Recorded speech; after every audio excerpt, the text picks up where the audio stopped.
history, and likewise.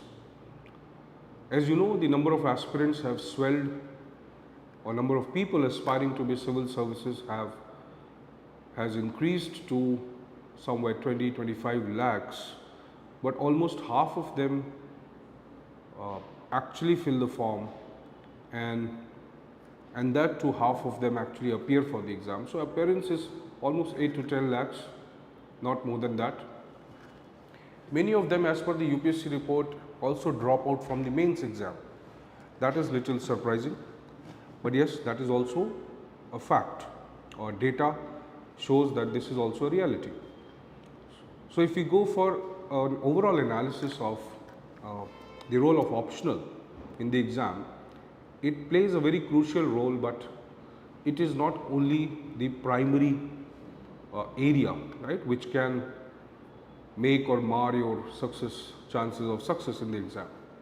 And optional has its multiple benefits, especially when you talk about optional like public administration, which has broadly impacted the various domains of general studies, including your value addition in terms of content and in terms of communication skills when it comes to interview.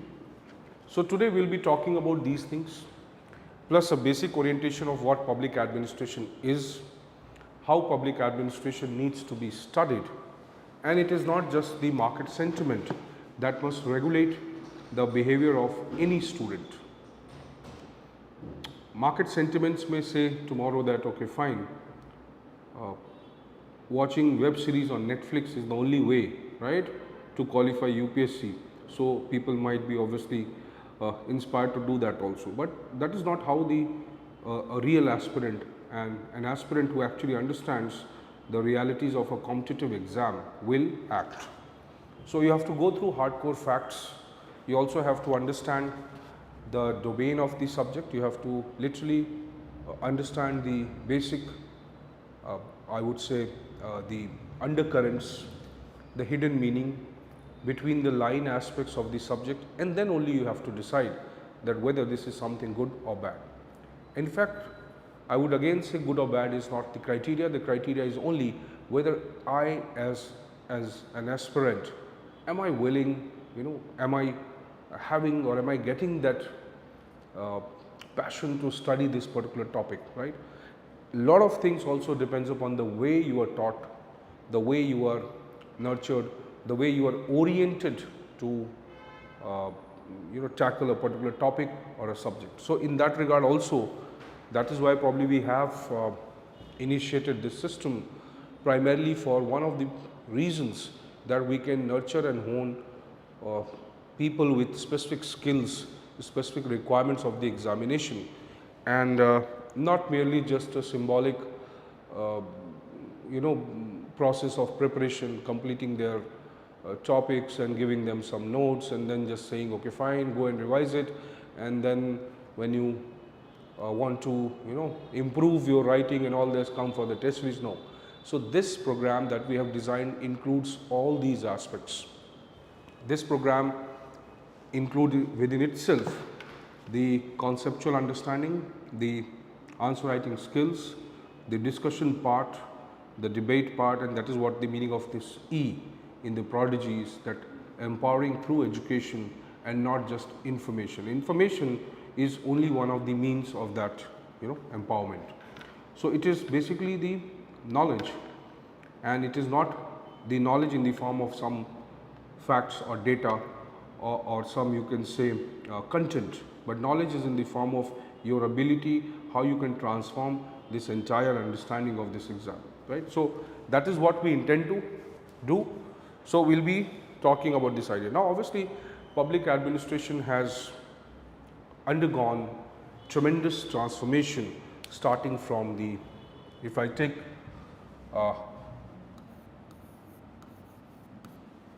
so if I say that public administration, if we want to understand what are the diverse dimensions of this subject public administration, how do we interpret the term public administration? So if I simplify and say that, okay, fine, there is public and there is administration. So public word literally would mean government. Right? Administration would mean the system or set of functions. The system, that is civil services, set of functions, that is policy implementation, what all is done to implement the policy functions to achieve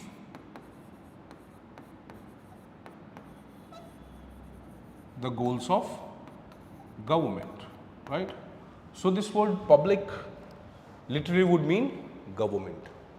But in today's scenario, when we think of the transformation of society from monarchical system, you know, the traditional societies where people used to live for hunting and gathering, they had a nomadic life, and then they organized into a sabha or samiti or into some form of very elementary form of political system, right? They came together and they organized the society.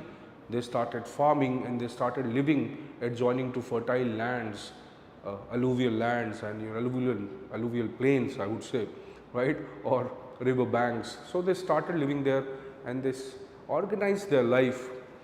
They had to stop running here and there for food. So you see, this transition from a nomadic life to a more subsistence life, to a more organized living, obviously required certain other aspects to be fulfilled. For example, security. Right? Their social interaction started, communication between them started. So many things evolved as a consequence of that. So as the social life or as the behavior of people changed because of circumstances, their method of living and their method of behaving or their way of conducting themselves changes over a period of time. And this somewhere, right, gives the reason for an organized system of living. So from there you will see the idea of an organized political system emerges. To do anything in a society, society is like a group of people living together who have some common interest, who have some common bonds between them, and because of that you will find that they need to organize themselves into a system of power, because then there are a lot of people and these people obviously will not accept anyone's orders unless that is created by a legitimate or legal process. So that system which is created by the members of society for their collective benefit, that is called the state, or in very common sense way, government, even though state is not government, right? So this word public, and in simple sense it is government, but in general, or I would say if you see it theoretically at an academic level for actual understanding, it would be called as state. Now state works for whom? So traditionally from monarchical system to benevolent monarchy where king was working for welfare of people, to I would say mercantile systems, feudal systems, then comes capitalist model or democracy. So there has been a long journey of evolution of the concept of state. So state is a political entity, it is the symbol of power of the society, which society creates to govern and manage its own functions. So for whom this state emerges, right? So it is basically for people. So in the modern sense, we use the word citizens, right? Generally term citizens is related to democracy, right? And as you know, the word subjects is related to something like monarchy. So when we try to now go to the next layer of the meaning of the term public. The next layer of the meaning of the term public means citizens. Here public, we the public, right? We the citizens of India. So that will be now citizens. So government is one meaning or one level of understanding. Then second is citizens. So government is owned by the citizens. That means government functions for whom? Citizens. What does it do for the citizens? It tries to fulfill the collective interest of the citizens.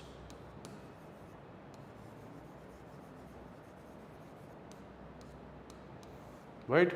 Collective interest of the citizens. So this collective interest is the interest of the society. So if I go to one more level of meaning, so the public would mean government, it would mean citizens, for the citizens, and it would also mean the collective interest of whom? The citizens. So when you say a public activity, you are performing a public activity, that means what is? The activity of the government which is directed for the citizens and the collective interest of the citizens. Right. So what is, let's say, one more aspect, what is the level, what is the type of collective interest that the government wants to fulfill, right? Government is not interested in giving you a sports car, government is not interested in making a bungalow for you. Obviously government is interested, or government's primary duty is to perform those functions which satisfy the needs of the society, collectively of the society, and not individually your interest or your demand. So collective demands of the society. What are these collective demands? Obviously they are the needs of survival, growth, development, right? Security, protection. So you see, government performs the collective interest which are in the form of welfare,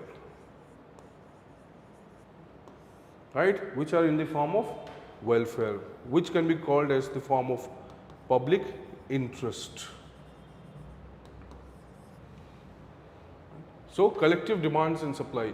So the moment you think of the word public, you must understand the role of the logic or idea of citizens, government, collective interest, welfare, public interest. And the other term, administration, would mean that how we are able to manage and deliver these functions of collective interest and welfare. So public administration now becomes the system of the government which performs certain set of functions, or which is created to perform certain set of functions which satisfies the goals of public welfare and public interest, or achieve the goals of the government. How the government wants to achieve these goals, right? How government decides what is welfare and what should be done and what not should be done. So government obviously makes policies. So government makes policies. Policies are what? These are the government's decisions, right? These are long-term frameworks or long-term decisions of the government,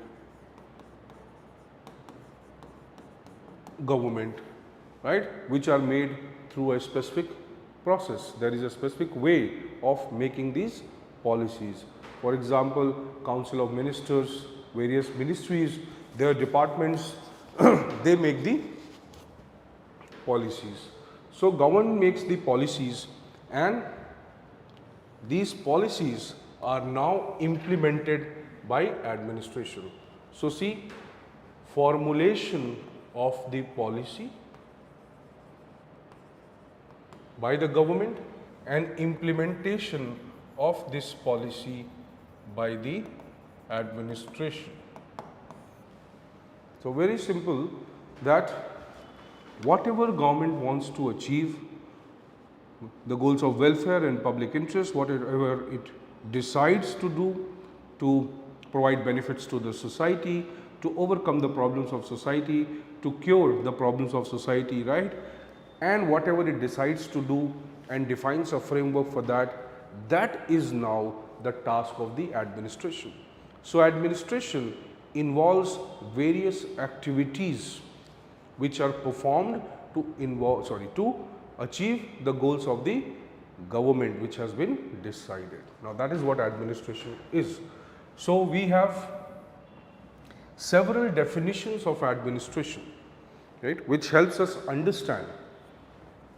So, this here you understand the meaning of administration.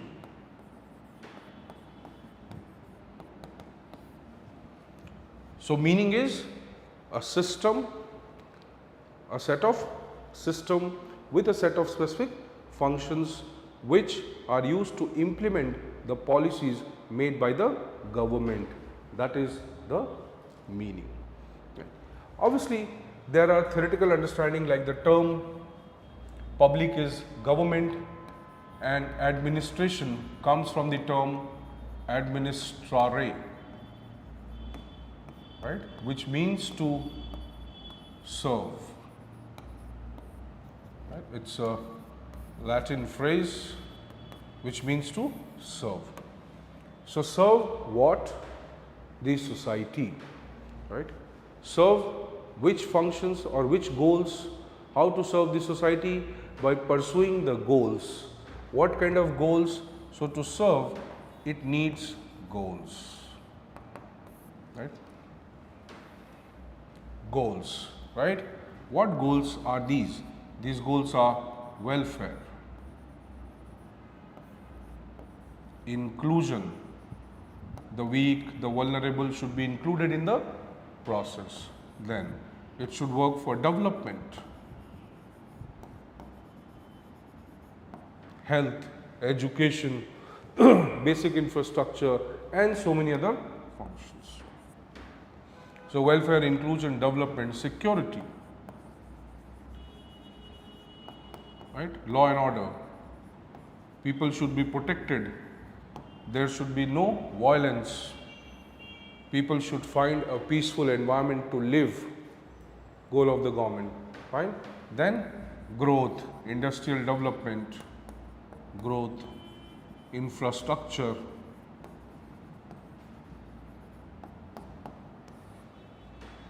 So, likewise, there are various goals, right? There can be international goals also, which are related to diplomacy and international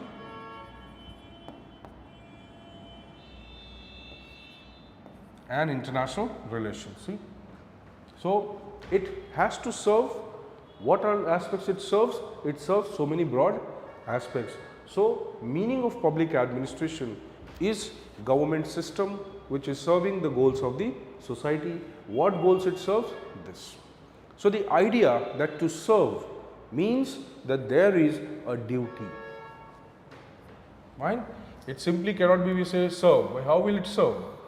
So, it implies from the idea of serve that there is a duty. Fine? This duty has both aspects. So, when you use the word public duty, it has both aspects. Legal duty, by law they are given the authority to implement things, and that they have to do. And they also have a moral duty. Why moral duty? Because they are supposed to serve the needs of those who are poor, who are weak, who are vulnerable. They are not just working for corporates, for powerful people, elites, rich people. They are not working for them. They are mainly working for them who can be exploited by these people. So, there comes a moral aspect also. A very valid definition to help you understand the meaning of public administration. So, we will use some definitions to help you understand how public administration is interpreted. We will get into a lot of technical details over a period of time, but this is just for a pre-introduction. It is just for your consciousness regarding the subject called public administration, right. So, let us say few definitions would be very relevant, Like, like public administration is a moral term or is a moral act, right? That means the activity is a kind of moral activity. You are serving the needs of the society, the poor, right? People feel safe and secure when public administration works for them. So public administration is a moral act, and public administrator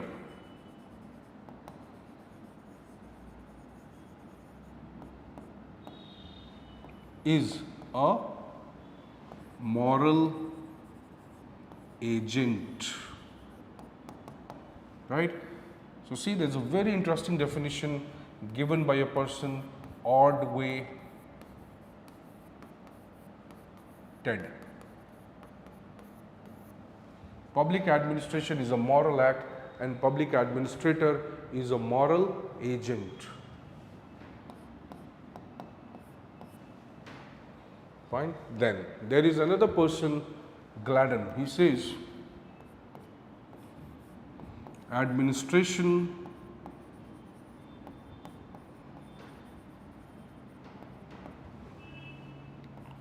seems to be a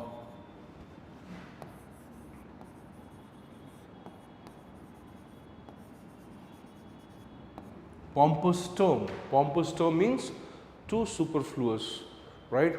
Too much of pride or ego. It is filled with too much of pomp and show, dikhawa, as you say, right? Show off. So it says administration seems to be too a pompous word, right? A threatening type of term, administration. But it has a humble meaning, right? This definition is provided by Ian Gladden.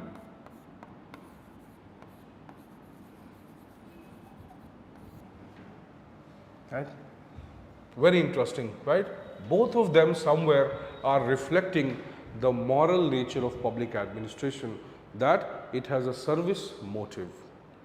It does not want to control, regulate, right, or create a fear in the minds of the members of society, but its primary purpose is to serve, make them more secure, make them feel good, make them feel protected, right, make them feel like more like the boss themselves. So they don't act like boss, in fact they treat people like a boss, right? Now one more definition, let's see.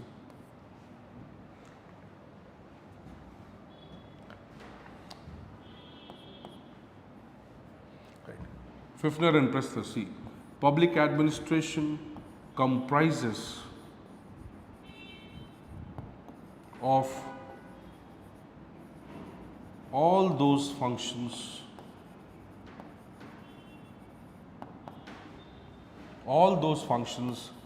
having for the fulfillment of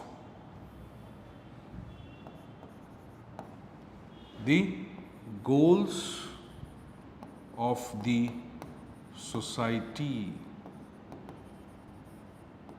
right? So many scholars, like you have Fifner and Presthus,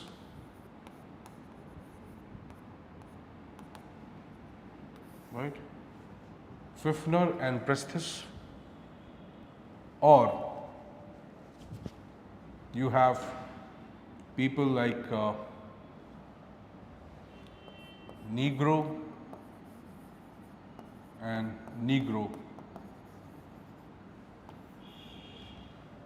They are coming with this idea of definition, that it comprises of all those functions having for the fulfillment of the goals of the society. That means the public administrations primary function, its primary task is what? To fulfill the goals of society.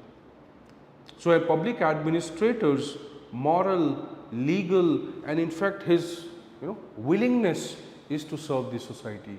It must all be channelized together to fulfill the needs of society. All these definitions somewhere give us the idea that public administration is the primary, the main instrument, the main system or means to serve the ends of the government.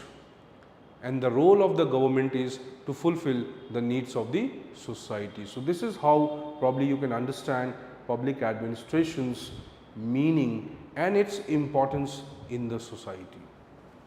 Right now, so if these are simple definitions which will give you a broad idea of what this subject is about.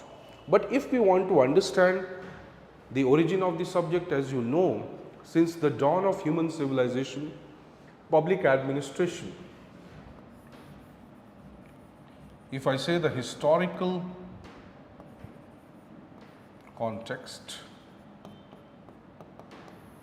so as we see the civilization emerges, right, as people become civilized, they obviously will perform some activity to fulfill their needs, right. So, if I just take the term administration, right, I am not using the term public, right, or private to this, I am neglecting this aspect, right. I am not using public or private because I am not specifying the domain, I am not specifying the sphere of where we are or what system we are talking about, whether government system or private system. We are not talking about this. We are simply talking about a system called or a function or term called administration. So, if I take administration only as a term independent of these two types, then what does administration mean? To perform certain, that means to administer is to perform certain activities, right. So, to administer means a set of activities, right, but will a set of activities, administration, right, set of activities, set of functions, but where these functions will be performed, is it talking about an individual performing these functions? No, it is talking about a system. A system is a group of people. A system is a structure, an organized form in which people come together and they develop certain kinds of procedures, rules, regulations, and then they work together to achieve the goal. So, administration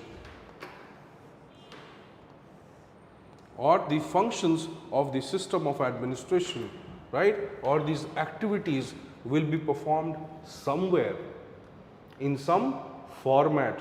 What is that somewhere? What is that format? That is organization.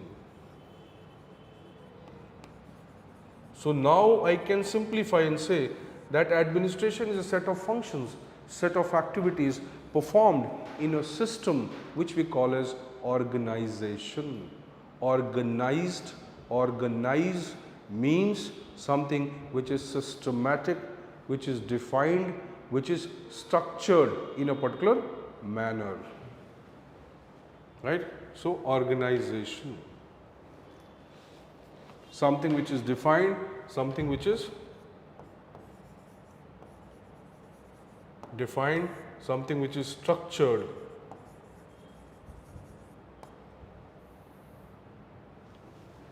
defined, structured, right.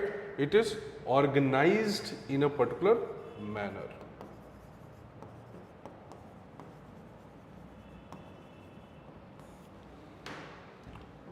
So, now administration can be performed as a set of functions which are organized into a system. This system is called organization. So there is a very famous scholar, Bernard, Chester Bernard. Right? We read this scholar in public administration theory. So Chester Bernard,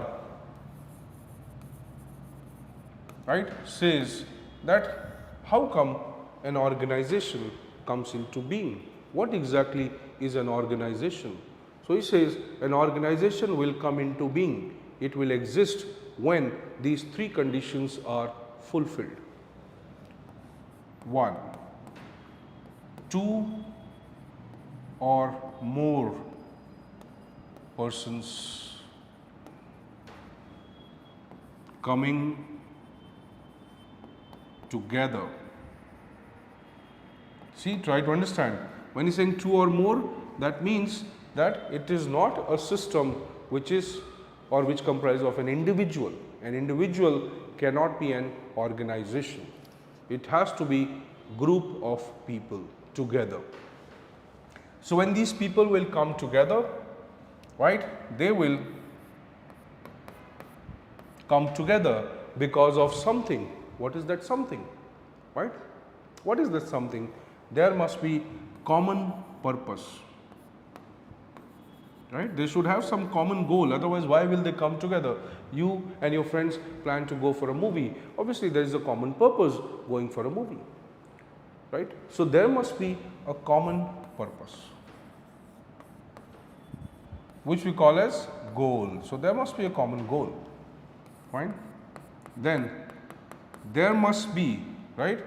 So you have a common purpose. Now you take your friend, you ask your friend, let's go for a movie. He says, okay, fine, let's go for a movie. But he may not be interested. If he is not interested, right, probably you will not enjoy that company. So your effort, your energy will be diluted. Your motivation, your inspiration, your, the effort that you are putting to be there or enjoying that movie, right, or the purpose for which you brought him together, that intention will be totally violated. It will become useless for that particular. So somewhere common purpose or common goal is important, and at the same time your willingness to contribute. He must also be equally willing to contribute to this common purpose, and then your energies will become channelized. So there will be willingness, right, to contribute, and once this happens, right, you will be working together.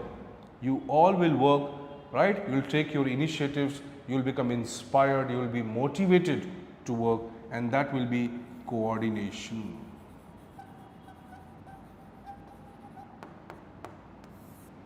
So coordination is like channelizing, right?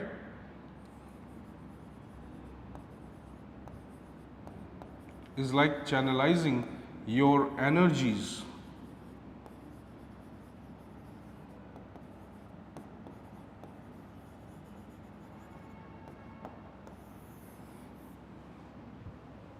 Is like channelizing your energies together. Fine? And that is how the term organization. So Bernard's definition is very interesting in understanding that, okay, yes, if these three criteria are fulfilled, then how we are going to, right, or how we are going to actually achieve the goals which we have decided. So this concept of, right, organization, right, duly helps us understand that organizations are created to perform certain set of functions which may call as administration, and ultimately the administration is done to achieve the goals of the society. So administration is set of functions, right? It is the system is organization, or system is in the form of organization where administration as a function or activity is performed, right? So This gives you idea that organizations or organization and administration may not be two or understood separately from each other, right? So somewhere the purpose of understanding public administration, the way of understanding public administration should start from here.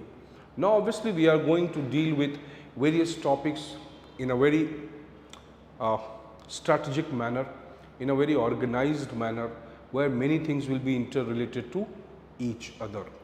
Obviously if you go through the syllabus properly, right, obviously a lot of let's say a lot of students who have qualified scored very good marks in 2022 and they have got good ranks also.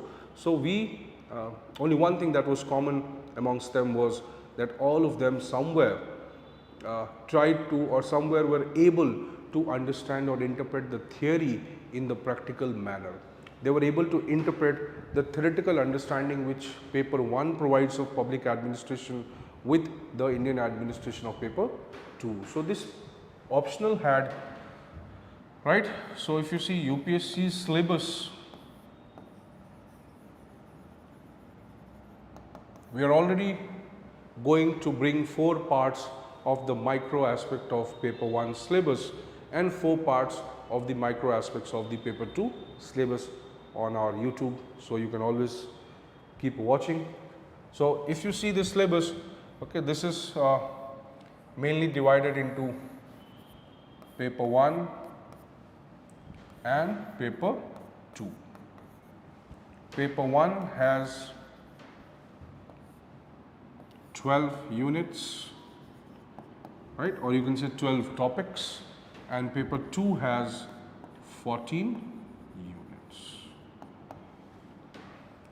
Right. Paper 1 mostly deals with theories, right, and general principles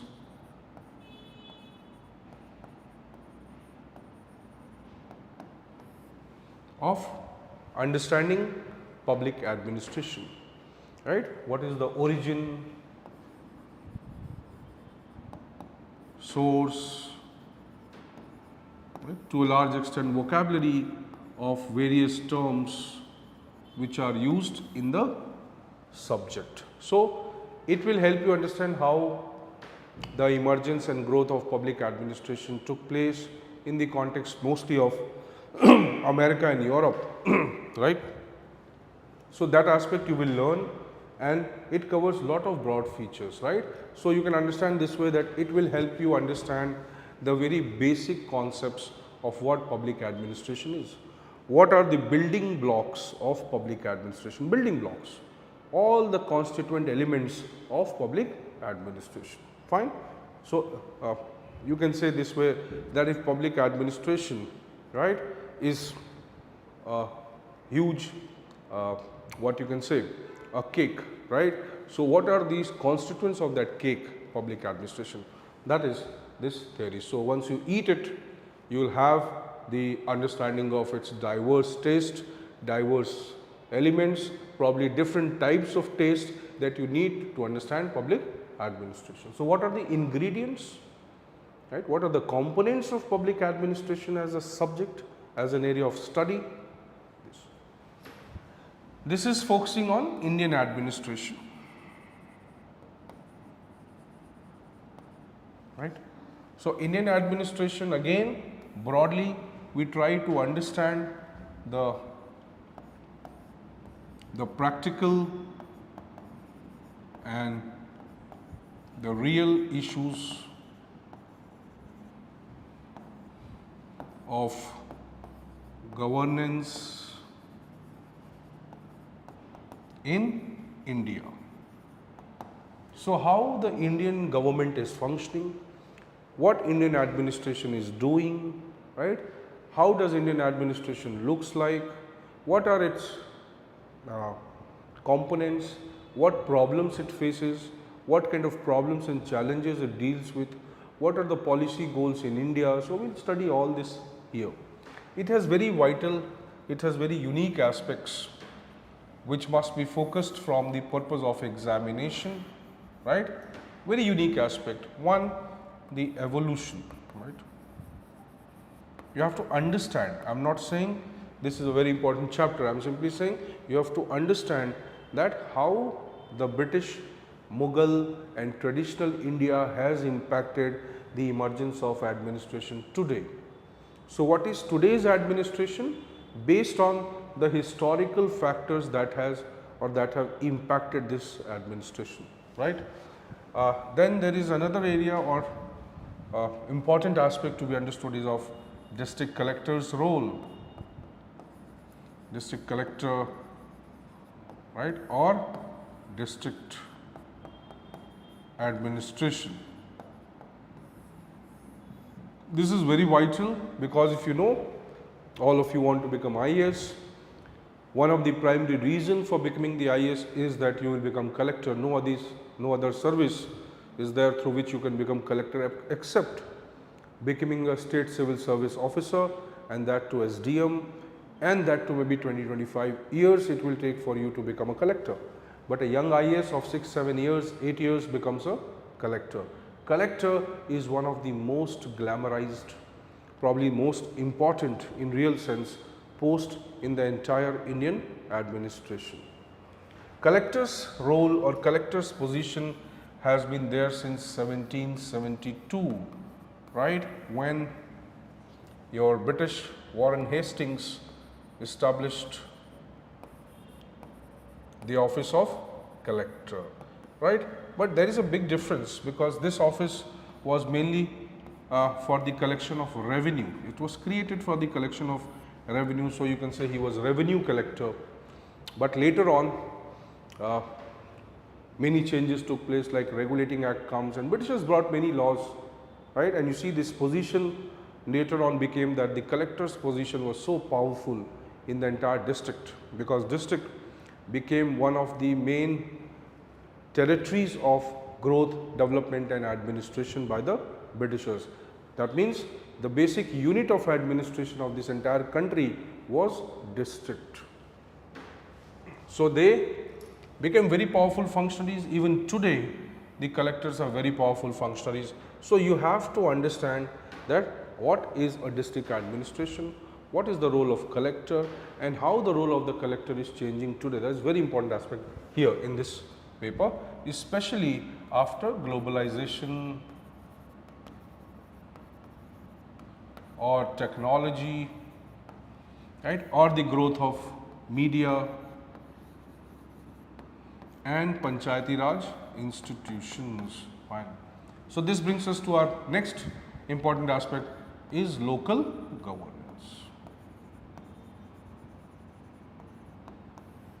Local governance, right. So, here also your rural and urban, right, majority of the paper, majority of the questions in paper 2, they flow from the idea of governance, local governance, rural or urban. Your various programs, policies, various kinds of schemes, if they are asked in the exam, they generally come from the same idea, right. Apart from them, there is a topic like issues, contemporary issues in administration, right. For this there can be multiple sources, especially your newspaper is a source, right. IIPA can be a source, right. Latest government reports. So, what we do, we integrate all this together into a magazine that we bring monthly or bi-monthly, right. Throughout the course you will keep getting it, and even after that, because your obviously your timeline, the content and our support obviously you will get till you write your mains, but in general, right, it will be for almost an year that support that you are going to get from the office. So, from our academic team, right, even you can say me. So, I will be there obviously supporting you. So, there is a magazine called Bridge, right, Bridge or Current Affairs for PubAd. So, we will try to input these elements there, right. So, no overburdening of content, everything structured way will be delivered in the class.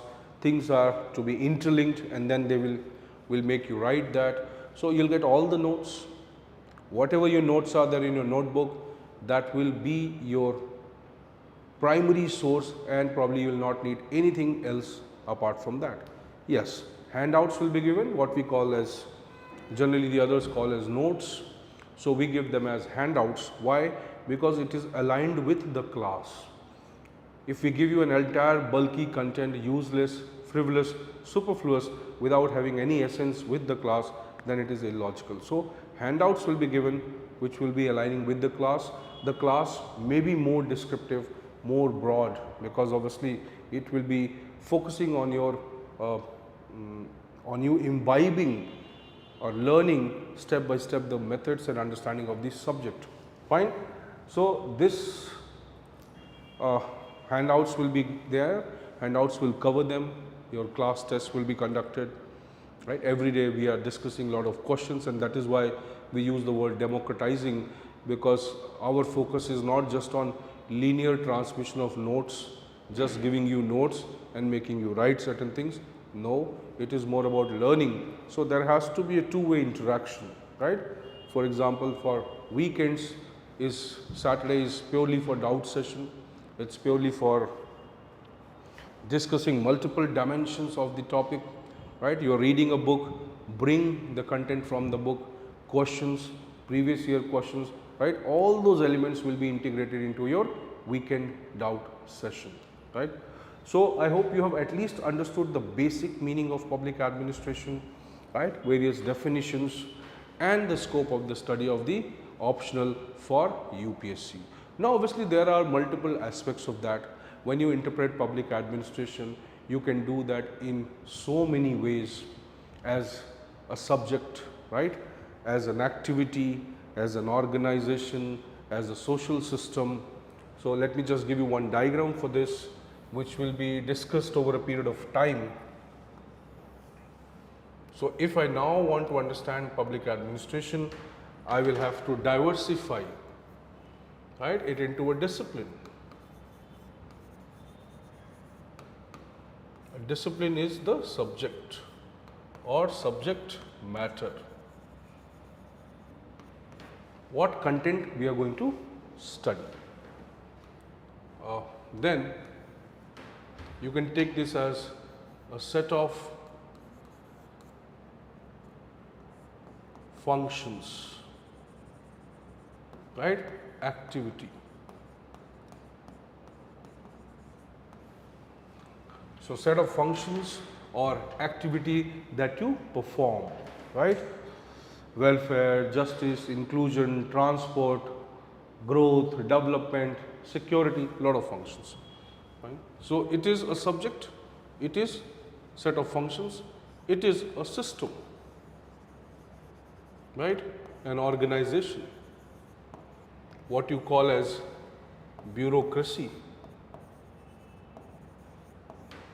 So you want to enter into the bureaucracy, right? Bureau means office. So bureau equal to office, right, or officials, right, where there is a single boss or single head of organization, one head of the organization. So bureau means office of officials where there is a single head. Cracy is rule, authority. So a system where there is rule of officials, right, where officials exercise authority, that is bureaucracy. So it is a system, it is an organization, it is a design, it is a structure. That is also public administration. Fine. Then we interpret it in more sophisticated manner, in more refined manner, seeing the nature of questions that come in the exam. So we also say that public administration is also a part of social system.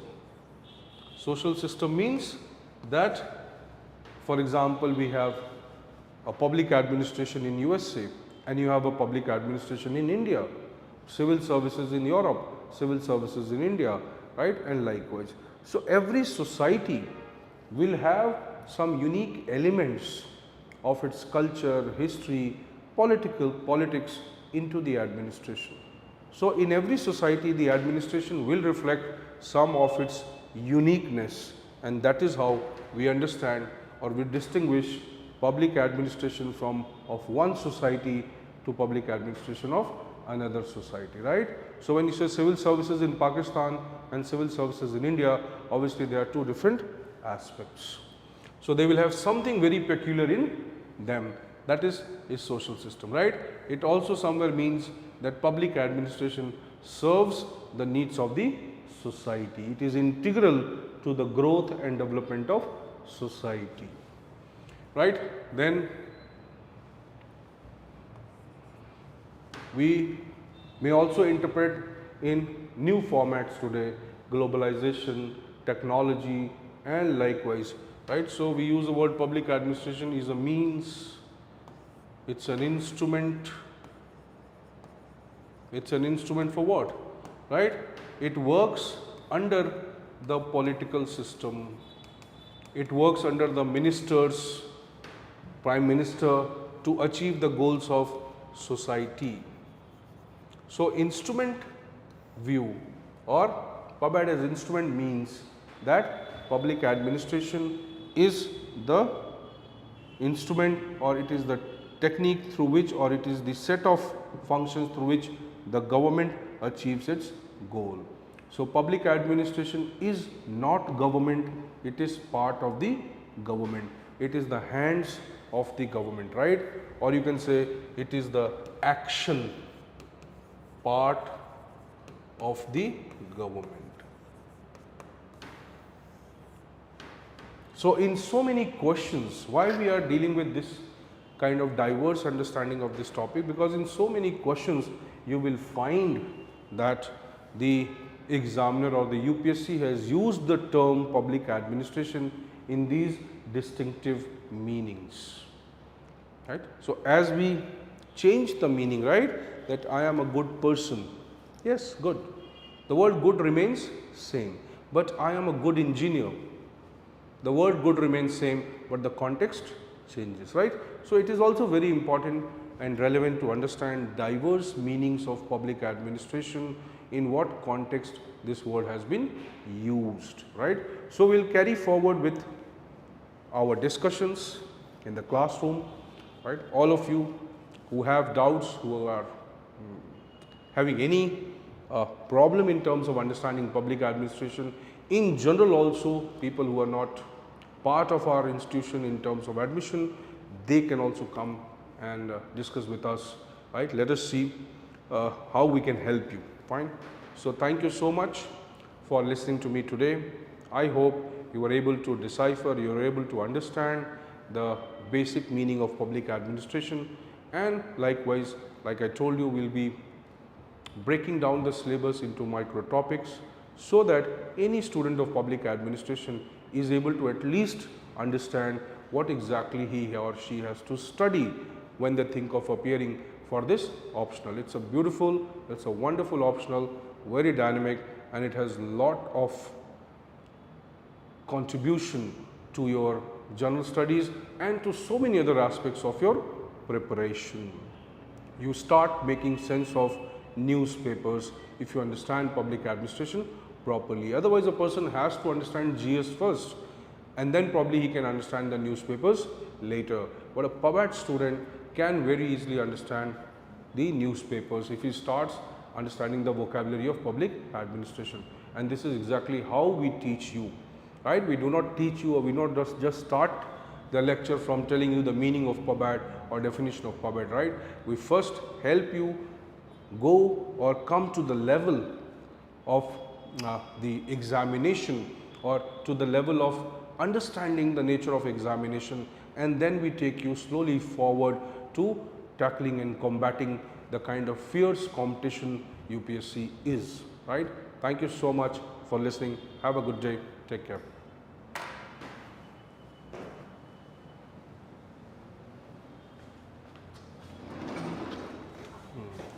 हो गया ठीक है आवाज़ तो मैं बंद करता हूँ। हाँ